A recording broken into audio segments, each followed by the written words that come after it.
Hello friends, எல்லாருக்கும் வணக்கம்.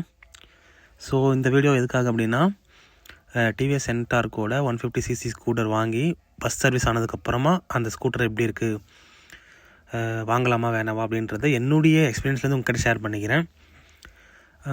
1500 kilometres வரையும் ஓட்டினேன். பஸ் சர்வீஸ் வந்து அப் டு 700 கிலோமீட்டர் தான். அது சர்வீஸ் முடிஞ்சு அதுக்கப்புறமா ஓட்டியிருக்கிறேன்.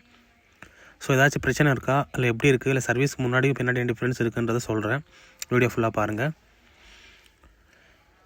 எப்படி இருக்குது அப்படின்னா, சர்வீஸ் ஆக்சுவலாக ஓப்பனாக சொல்கிறேன், டிவிஎஸ் சர்வீஸ் சென்டர் வந்து ரொம்ப உண்மையாகவே ஒஸ்ட்டாக தான் இருக்குது. அதை நான் ஓப்பனாகவே சொல்லிடுறேன். எப்படி பண்ணுறாங்கன்னா, போனால் ஜஸ்ட்டு சும்மா அப்படியே அந்த பாலிஷ் போட்டு ஆயில் மாற்றி எதுவும் பெருசாக பண்ணல, வாட்டர் வாஷ் பண்ணி கொடுத்துட்டாங்க. அதுக்கு இப்போ வந்து ஸ்போர்ட்ஸ் ஸ்கூட்டருக்கு வந்து synthetic oil, purely synthetic oil தான் யூஸ் பண்ணணும். அந்த ஆயிலோட ரேட் வந்து 850 சம்திங் இதை போட்டிருந்தாங்க.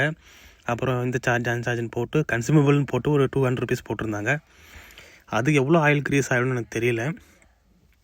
சரி, அது ஒரு பக்கம் இருக்கட்டும். டிவிஎஸோட சர்வீஸ் வந்து நல்லா இல்லை. நான் ஓப்பனாக அவங்ககிட்ட சொல்லிக்கிறேன், நீங்கள் வெளியே பண்ணால் தான் பெஸ்ட்டான. ஃபஸ்ட்டு 3 சர்வீஸ் வந்து கம்பெனிலே பண்ண சொல்லுவாங்க. அது இன்ஜினோட வாரண்டிக்கெலாம் கூட கொஞ்சம் கவர் ஆகும் அப்படின்னு சொல்கிறாங்க. இல்லை வெளியே பண்ணால் கரெக்டான பில்லு, கரெக்டான ஒரு ஆத்தரைஸ்டாக இருக்கிற இடத்துல பண்ணோன்னா ஓகே. இல்லைனா இன்ஜின் ஏதாச்சும் ஆச்சுன்னா, நான் 5 years வாரண்ட்டி இருக்குதுன்னு நினைக்கிறேன்.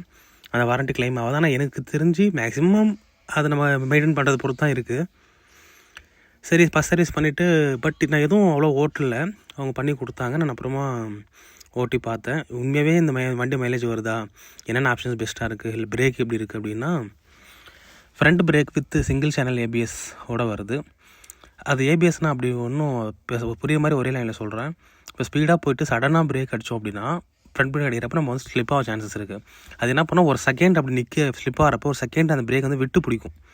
அப்புறம் நம்ம அந்த மாதிரி ஸ்லிப்பாக கீழே விழ மாட்டோம். அதுக்காக தான் அது கொஞ்சம் நல்லா பண்ணியிருக்கிறாங்க. அப்புறம் ரியர் பிரேக் வந்து கொஞ்சம் வீக்காக தான் இருக்குது. பட் போக கொஞ்சம் டைட் பண்ணால் கொஞ்சம் ஓகேவான்னு சொன்னாங்க. பட் இப்போ ஓரளவுக்கு ஓகே, ஆனால் கொஞ்சம் வீக்காக இருக்குது. அப்புறம் ரேஸ் மோடில் பிக்கப்பு டார்க்கெல்லாம் தரமாக இருக்குது. உண்மையை சொல்லணும்னா 6.1 செகண்ட்ஸில் வந்து அப் டு 60 ரீச் ஆகும். 0 to 60 கிலோமீட்டர் ஸ்பீடு போகிறதுக்கு நம்ம 0 to 60 வரை மீட்டரில் காட்டும் இல்லையா, அது வந்து வெறும் 6.1 செகண்ட்ஸ்லேயே ரீச் ஆகலான்னு கம்பெனி கொடுத்துருந்தாங்க. நான் அதுக்காக வேணுமே ட்ரை பண்ணி பார்த்தேன். அது 6.1 செகண்ட்ஸ் உள்ளவே போகுது.